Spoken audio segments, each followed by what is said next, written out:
All right. Hello, folks. Welcome to my YouTube channel where I am going through my dream of what it's like to be a YouTube streamer. This is my first time live streaming on YouTube, so I think this is just going to be a fun experiment for everyone. I did do a quick tech check earlier on in the day, and it seems like I did everything correctly. So we're going to give it a go and see what happens. So for those of you who are joining us live, or those of you who are going to be watching the replay, this video link will be shared afterwards, along with a transcript and some captions, so that you can consume this content in whatever way feels the best to you. So I am excited for all of that. And we are just going to get through some of these opening tech checks, just double check that I have things doing what they're doing. Stream is healthy in the words of YouTube. Awesome. Okay, so I'm going to do now the additional rigmarole of sharing my screen and getting my presentation set up and ready to go. Okay, let's move my little Zoom head over a little bit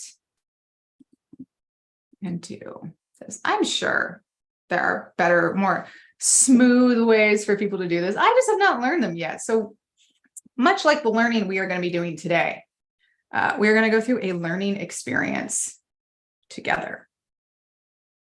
There we go. All right. Looking lovely, feeling happy. There we go. Awesome. I'm just going to move my little head out of the way. Okay, so welcome to the first training here in the Systems Lab. I'm very excited. Today we're going to be talking about what is beyond SOPs. What is the next step? And a little bit about why I think SOPs are not the solution that most people think that they are, and talk a little bit about the 3 stages or the 3 levels that I think we need to understand to create processes that really work. So let us begin. So if you have not met me, or if we are meeting for the first time here visually, hello, my name is Nikki. My pronouns are she, her, and I have been working as an operations and systems strategist pretty much my entire career. I primarily focus now on solopreneurs and small businesses and training operations staff to think operationally. So I do want to start with like a little bit of a story. So back in university, as a senior, I managed the midnight closing shift at the student cafe on campus, and it was my job to serve customers and run schedules for the closing staff and make sure the cafe was clean. And with that, we always had a closing checklist that we had to run through. So it was things like restock the drink fridges, mop the floors, take out the garbages, put extra food in fridges, take out the trash, count the money, put in the safe, and lock the doors and turn off the lights. And you could look at that list of tasks and just say, cool, all we need to do is turn those things off. But those of us who have worked in food service know that closing down a cafe or going through a closing checklist is never really that simple. There was an order, there was a rhythm to things, because at the end of the day, a process is never just a list of tasks.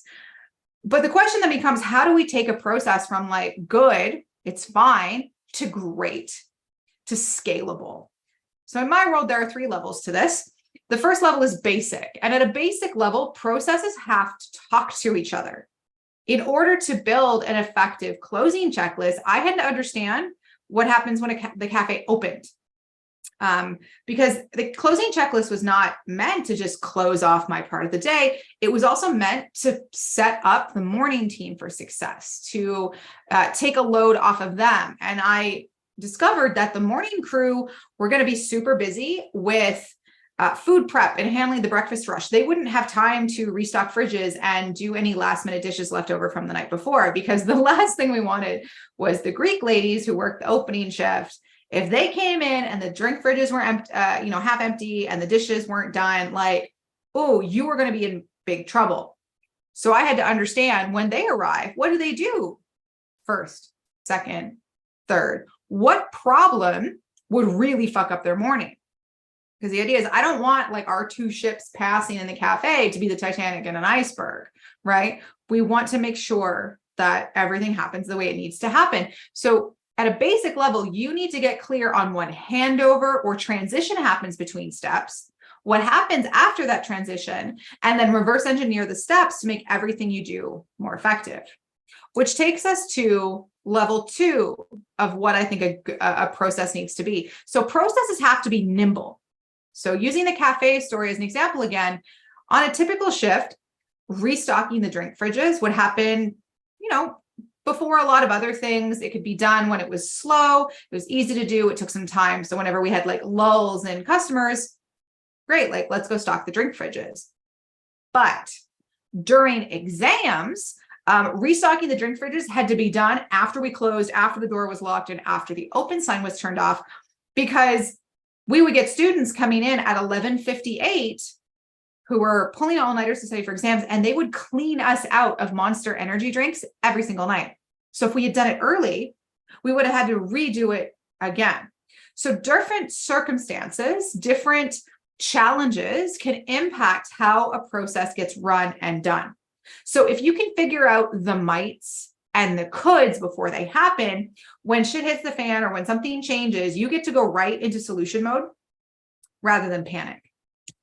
Which brings us to the third level of process design in my world, which is that processes have to be interrogated. And when I say interrogated, I do not mean like they've got like that dramatic overhead light and, there's a disembodied voice like shouting questions at them. I mean that with your processes, you have to be like a toddler. Why? Could we do this? Why do we do this? Could we do this instead? Why? You need to get curious, you need to get ruthless, and you need to think of your processes as a living, breathing entity, as opposed to something you put in a Google Drive and it just gathers digital dust.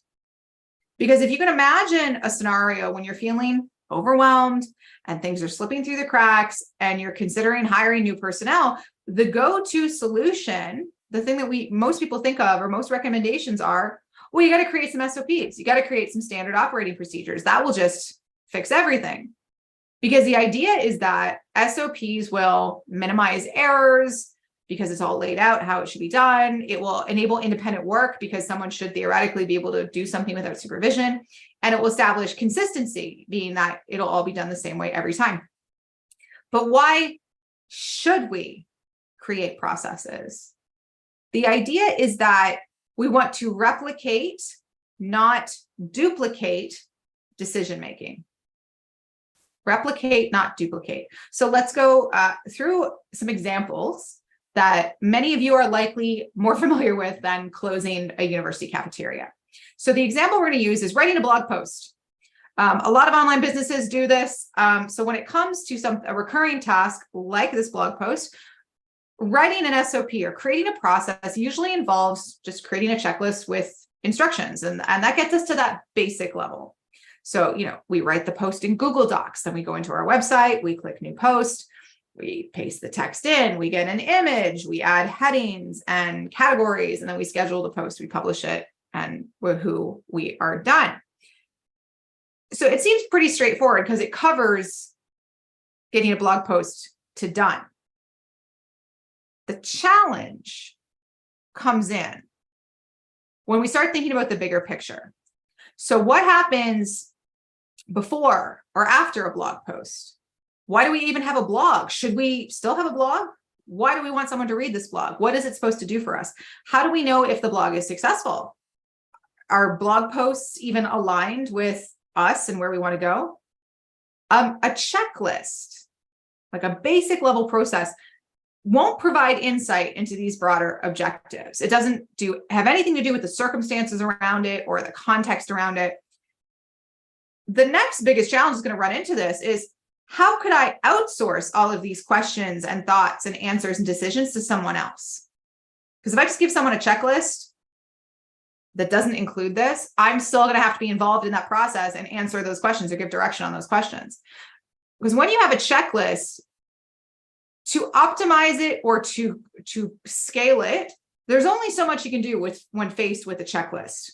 You can only make so many things automatic. You can only, create so many things. So it's extremely limiting in that sense.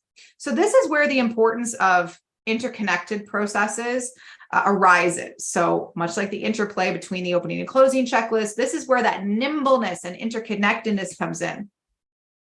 And I refer to this as an operational ecosystem. So let's use again blog posts as this example, go a little bit deeper into my 3 steps or my 3 levels. So when it comes to a blog post, I would situate this within the larger trust funnel framework that I have, which covers my sales and marketing process. So a blog post would be present at stage 2 because it serves as a marketing tool that aims to establish authority, to convey my perspective, to convey my methodology. I'm looking for SEO to drive things and prompt interested people. So the idea within a trust funnel or within my sales process is I want to take people from a sense of who to being I'm all in. And to do that, we need to go through a couple of very distinct steps. We need to generate curiosity, which could be called lead generation. We need to establish trusted authority, could be called nurture. And we need to welcome invitations, also conversion. So now that I know that blogs fit in to this piece here, I can say, well, what other things establish trust and authority? A podcast, social media content. And then I can start tracking relevant data because I know what has to happen before and after. So when I track relevant data like conversions, hits, traffics, and engagement, I can analyze the cost effectiveness of investing time in blog posts. I can determine its financial impact. I also understand the topics I want to cover, because if the idea is for people who are just becoming curious about me to then welcome them into a conversation about working together, well, I can then, figure out what type of content needs to go in this middle. How could someone who doesn't really know who I am or what I do or what the ops shop does then start situating me within this idea of like, oh, anything operationally related, you need a Nikki. So how do I do that? And when I understand, again, that my blog post fits into this section, I now know that everything I create has to answer that question and provide that information to allow people to keep moving through my trust funnel. And then afterwards, if after reading a blog post, I want to welcome people into a conversation or issue them an invitation, I know that my blog posts need to lead people to do that. So maybe at the end of every blog post, I have some sort of CTA or call to action, like accessing a free resource or scheduling a call or making a purchase or engaging in a very specific activity. So when I'm auditing my blog posts and my content calendars, I can also look at that. Is this piece of content, is this activity, is the process that I'm running leading further into the trust funnel? Because if the desired outcomes in my sales and marketing aren't achieved, then I need to start looking at different alternative channels or trust building approaches. Maybe I find out through this process and understanding where blog posts fit into the larger ecosystem that blog posts aren't for me. So maybe I could shift to podcasts. Maybe I want to shift to speaking engagements. Maybe a new freebie could help people make this full journey. Because while the ultimate goal remains unchanged, the means of achieving it can vary. It might not be a blog post. Okay. So this is why understanding what comes before and after and understanding how to figure out when to be nimble is so important to optimizing, scaling, and creating the environment where someone can replicate your decision-making process. And that's when you can really become hands-off, which is what most people want when they create these processes. They don't want to be involved in that process anymore. They want to hand it over. Unless this exists, you will never be able to hand it over. So then I start to get even more complex, because this is how I start thinking about systems is cool. Now I have a bunch of interconnected checklists and processes, and I understand context. Now I can start layering additional frameworks on top of it. Who is responsible for each step? Who is responsible for making these decisions? Well, this is where my job role pyramid comes in. How do I figure out what it's leading to, or what happens when someone says yes to my invitation? Well, this is where my offer system framework comes in. It has to have these 3 things. So these layerings and interconnectedness, that is my operational ecosystem. This means we've arrived at step 3, having a great process, because now I can figure out how to scale, because what could I use that for? Where could I leverage AI? Where do I not need to be involved? Where do I need to hire someone to, be involved and make all of these decisions? What can be delegated? Would a different software make sense? And if I make that decision for this thing, what impact does it have on other parts of my business? So I'm not building in a ton of redundancies. This shift in understanding context and purpose of how to create systems around my activities becomes exceptionally powerful. This is where you create a lens through which you can judge all success. It becomes a framework for how we look into optimizing things, because we understand what comes before and after, what happens if this, then that. So it helps us scale, it helps us optimize. It's also how leadership is going to shift from task management to outcome management. Because if you're in task management, you are managing a checklist. Here's a checklist. Did you do step 1? Yes. Did you do step 2? Yes. Are you still going through the steps? Also, yes. When you shift into outcome management, that's when you start having those larger decisions about, hey, how are we establishing trust and authority so I'm bringing in more sales? Oh, well, currently we're using blog posts and, that's running, but here's why we're judging it to be effective. Here's how we know it's working. This is where that leadership shift comes in. If you continue to think of a process as a checklist, you continue to think of an SOP as just a series of steps, you're going to get locked into doing things just to cross them off. It's like a broken telephone. Like the reason why we do something a certain way gets lost over time, or it gets distorted. So I don't know who out there is familiar with the pot roast story, but this is like an allegory I always love talking about with this. So a woman is giving a dinner party, and one of her guests asks her, why do you cut off the ends of the pot roast before you put it in the oven? She says, I don't know. Like, that's just how my mom always did it. So now this woman is curious. So she goes to her mother and says, hey, Mom, when you're making a pot roast, why do you always cut the ends off before you put it in the oven? And she says, you know what, sweetheart? I don't know. That's just how my mother has always done it. So now, really intrigued, the first woman goes to her grandmother and says, hey, Grandma, when you make a roast, why do you always cut the edges off before you put it in the oven? Then Grandma says, I cut them off because the roast was always bigger than the pan I had back then. I had to cut off the ends to make it fit. I love this pot roast story, because the same thing is true with your business. Why are you sending that email? Why do you send session recordings to clients? Why do you use that particular platform to do that specific thing? If you always do what you've always done, you're always going to get what you've always got.